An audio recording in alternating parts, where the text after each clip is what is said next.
Hi, my name is Chris and this is Battle Nonsense. A lot has happened since I made the videos about the Battlefield 4 netcode.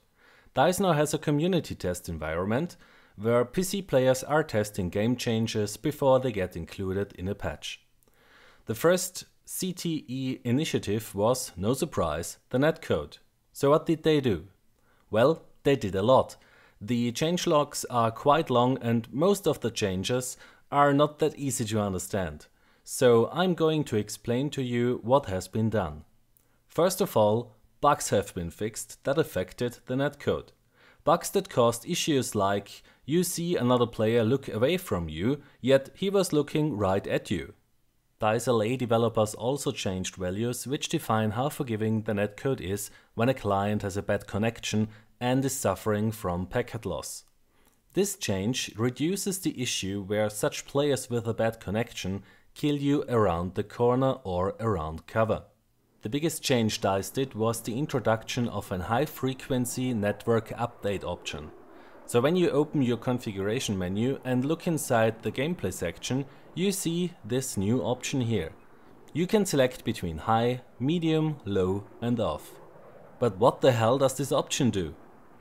As you know from my previous videos, your PC is sending data to the server 30 times per second, while you receive updates 10 times per second.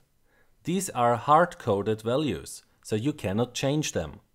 What DICE LA now did is that they created a bubble around the player, and inside this bubble you can now select at which frequency the server is sending updates to your client.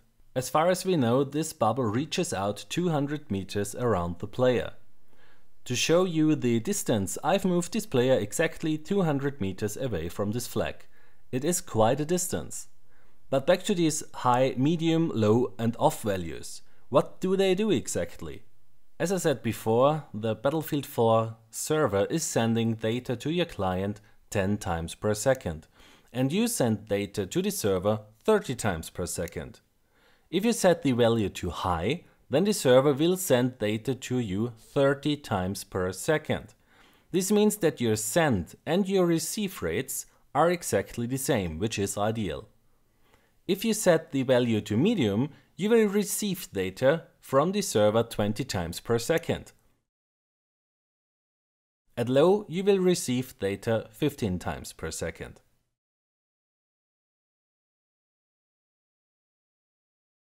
And when you disable the high-frequency network update, then you will receive data 10 times per second from the server. As you have seen, this option changes how frequently the server is sending data to you. It does not change how frequently your client sends data to the server. The updates are 30 times per second, which is a hard-coded value we cannot change. Looking back now at our soldier. This here is the bubble inside which the high-frequency network update option is able to change the rate at which the server is sending you data. Information for everything that is more than 200 meters away will still be updated at just 10 times per second. When you are inside a vehicle, then the bubble does not extend 200 meters around you. It will only be 10 meters. That said, have you ever been shot around the corner in a tank or a helicopter? From what I can tell based on what I've seen in the CTE, this much smaller bubble for vehicles isn't really an issue. So now you know what that high-frequency network update option is doing and in which area it is effective. So great, there's another option that should fix everything. But how do you know which value to choose? The developers said that this config option is only a temporary solution. They want to make the feature smart enough so that it automatically chooses the best rates based on the quality of your internet connection. However, in the meantime, it is very easy to find out the right value for you, because the majority of players will be able to just use high. When playing on a 64-player server, I've seen the game generate a maximum traffic in the downstream of 27 kilobyte per second. If you would want to download a file that is 55 megabyte large, then at this rate it would take you about 1 hour to finish. So if that does not pose an issue for your internet connection, you should not have an issue with using the high value.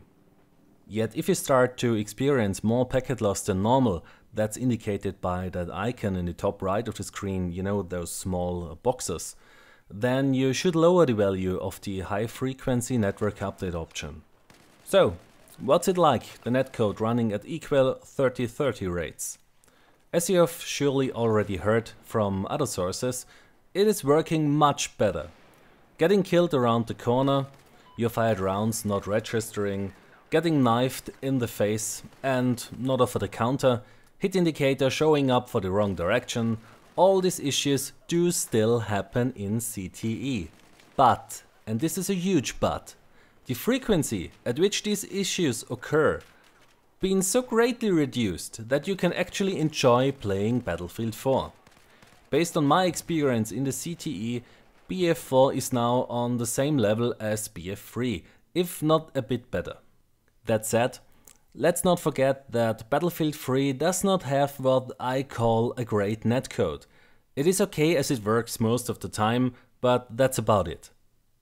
So finally Battlefield 4 uses the same update rates for server and client.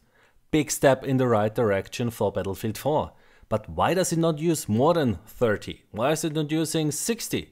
As many fans in the community have asked DICE to change the update rates to.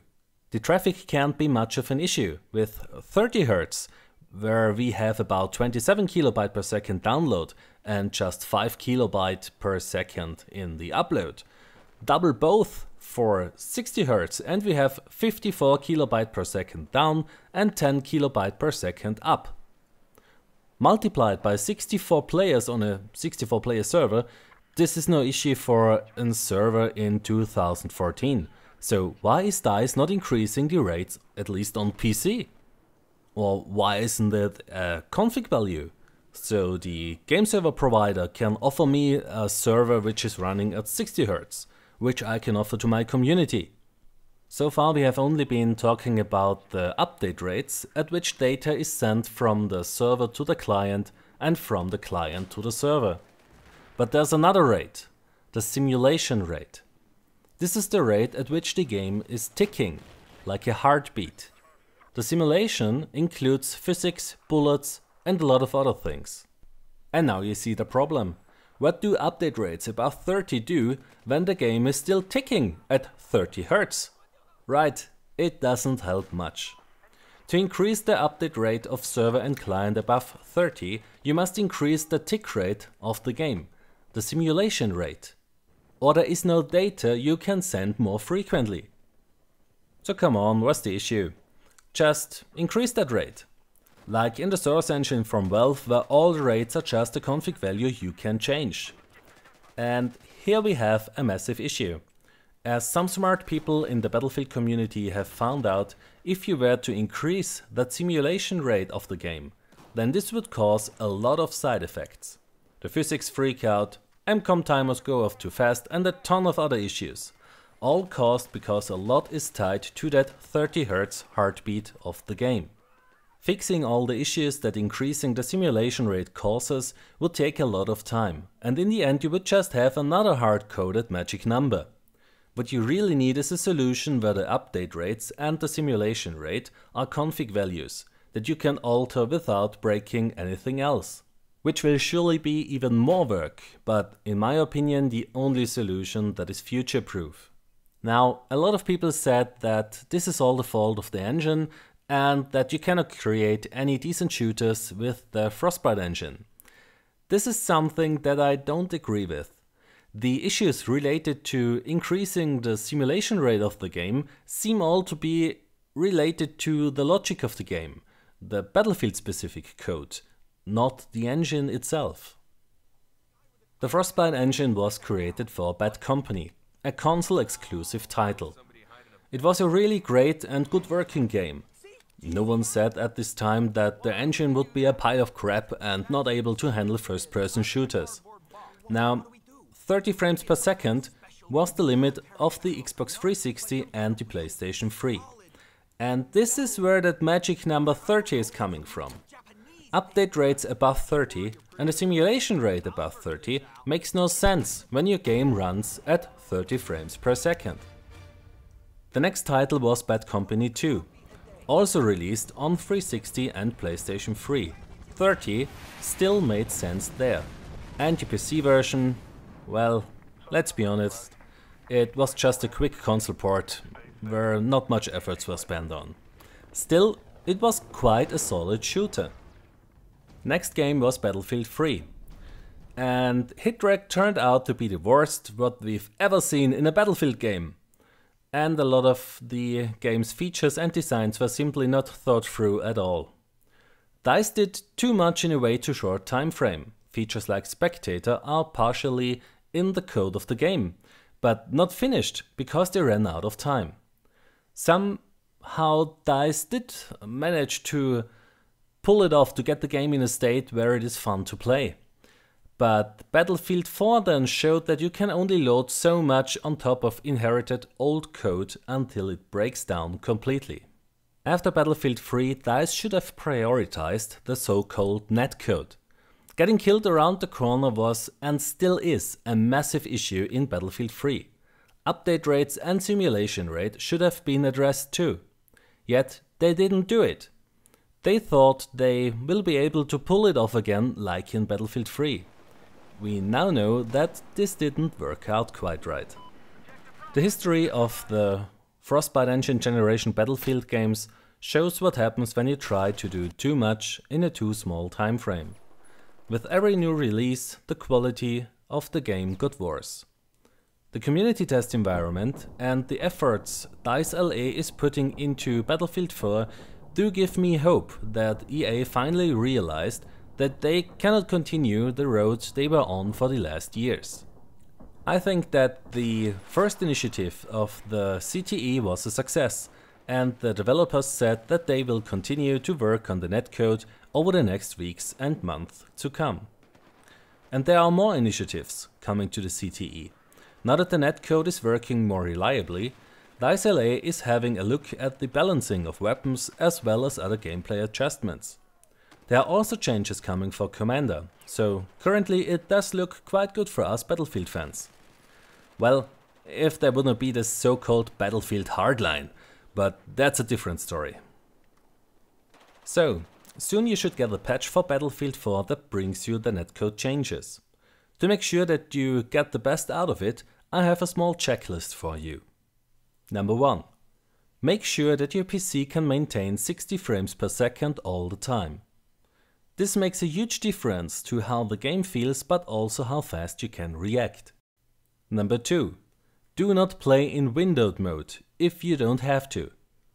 Even with 60 frames per second, the game feels not quite the same as in full screen mode. The hit registration will also not work just as good. Number 3. Always look for servers in your region with the lowest ping. Number 4. If you play on a server with less than 50 milliseconds, set network smoothing to 0. And number 5. Set the high frequency network update client option to high. It seems that the default will be disabled, which means that you will continue to just receive data from the server 10 times per second. Okay guys, that's it for today. I will have a few more videos coming up during the next weeks, which will be about the coming initiatives and changes DICE LA is working on in the CTE. I hope you enjoyed this video and that I see you next time. Take care. My name is Chris and this was Battle Nonsense.